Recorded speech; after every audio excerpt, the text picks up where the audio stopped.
بھائی نے ایک سوال کیا کہ 786 کا مطلب کیا ہے، تو بہرحال میرے لیے بھی بہت مشکل ہے، لیکن بتا دیتا ہوں 7 8 6 کیا بتاؤں اس سے زیادہ میں 786 کا کیا معنی ہے.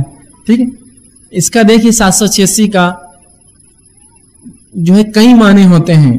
لوگ ایک سسٹم ہوتا ہے ابجد بول کر، عربی میں ایک طریقہ ہوتا ہے، یہ دور جہالت کا طریقہ ہے، اسلام آنے کے بعد یہ طریقہ نہیں تھا. یاد رکھیے دور جہالت میں عرب لوگ جو ہے عربی کے جو الفاظ ہیں ان کے پیچھے کچھ نمبر دیتے تھے، کچھ گنتی لگاتے تھے، جیسے الف 1000 با فلاں فلاں گنتی لگاتے، ان گنتیوں کو جمع کر کے فعال کھولا کرتے تھے. کہ مثال طور پہ آپ کا نام کیا فیض، فا یہ زواد، اب اس کو لے کر وہ لیتے فا کا نمبر 60، یہ کا فلاں اور زواد کا یہ، ان تینوں کو ملا کے کچھ تو بھی نکال کے کیلکولیشنز کرتے، فعال کھولنا بولتے. پھر وہ چٹھیوں کو موڑ دیتے ایسا، پھر بولتے لکھو آپ کو ایک نمبر، اگر یہ دونوں مل گئے تو تمہارا کام ہو جائے گا، یہ فعال بولتے ہیں اس کو.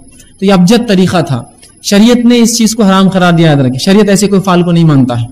اب لوگوں نے ابجد طریقے سے یہ نکالا کہ 786 کا معنی بسم اللہ الرحمن ہوتا ہے، لیکن 786 کا معنی صرف بسم اللہ نہیں ہوتا، یہ بات تو طے ہے. بسم اللہ کا معنی بسم اللہ ہوتا ہے، یہ بات طے ہے. 786 کا معنی صرف بسم اللہ نہیں ہوتا ہے، اس لیے کہ بہت سے لوگ 786 یہ بھی ہے، ہندو دھرم کے اندر بھی 786 کی بڑی عقیدت ہے، مانو آپ اس کو بھی بڑا رسپیکٹ دیا جاتا ہے. اس لیے کہ 786 کا معنی بولتے ہیں ہری اوم یا ہرے کرشنا، اس طرح سے لکھتے بھی ہو 786 اوم 786 اور فلاں. آپ دیکھیں ان کے پاس بڑا تقدس ہے اس نمبر کا ان کے مذہب میں. تو 786 کا معنی بسم اللہ ہو سکتا ہے، لیکن اس کا معنی صرف بسم اللہ نہیں ہے، یہ بات تو طے ہے. دوسری چیز، اللہ کے رسول صلی اللہ علیہ وسلم نے کبھی ایسا قرآن نہیں پڑھا یا کبھی یہ نہیں کہا 786 کھانا شروع، 786 گاڑی چلا رہے، 786 اونٹ پہ بیٹھ گئے، نہیں کیا. 786 بولنے کا کوئی فائدہ نہیں ہے، دین اور شریعت میں ایک بدعت ہے. اگر واقعی میں 786 کا معنی بسم اللہ ہوتا ہے تو ایک رات میں ہم 1000 رکعت نماز تو آرام سے پڑھ سکتے ہیں. چلو 786 بولے تو بسم اللہ، 2586 بولے تو سورہ فاتحہ، 1000 بولے سورہ اخلاص، 786 2586 515، پھر اللہ اکبر کے لیے بھی کچھ تو 72 73 74 76، پھر سجدے میں چلے گئے 21 21 21، پھر سجدے چھوٹے 22، پھر کتنی شارٹ نماز ہو جائیں گی نا، آسان نیومریکل نماز ہوں گی. ایسی نماز نہیں، تو پھر 786 کیسا بسم اللہ ہو سکتا ہے جب نماز نہیں ہو سکتی اس کے اندر. تو 786 ہو سکتا ہے بسم اللہ ہو، لیکن وہ صرف بسم اللہ نہیں ہے، اس کے پڑھنے کی کوئی فضیلت نہیں ہے. رسول اللہ فرماتے جو شخص قرآن پڑھے ہر حرف پہ 10 نیکیاں، 786 پہ کوئی نیکیاں نہیں ہے. کہاں حدیث میں آیا؟ نہ اللہ کے رسول نے کبھی کسی کو تبدیل کیا نمبروں کے اندر 110 92 786.